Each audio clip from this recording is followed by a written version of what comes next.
araw ang bundok na ito ng Batulaw ay bihira pa nakakadiskubre ng mga tao. Ang karamihan dito ay mga matatanda sa una ang nakakakayat ng araw.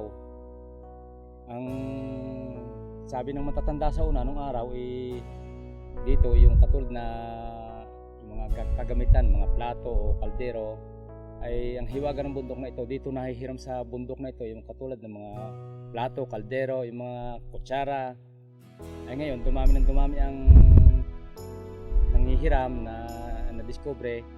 Yung iba ay hindi na ibinalik at hindi sinaulit, kaya na parang nagtampo na rin yung nagpapahiram na yun hanggang sa tuluyang nawala na yung mga bagay na yun.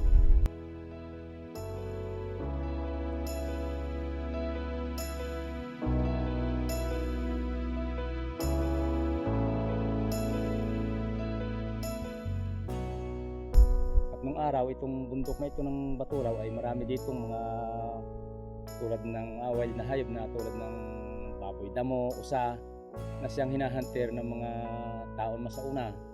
Silang araw-araw na halos diyan na natulog sa gitna ng gubat para hulihin nila yung mga hayop. Hanggang sa naubos na ang mga hayop na yun. Ngayon wala na kahit isa. Ngayon puro alaga na lang ng tao tulad ng baka o kabayo, ganyan.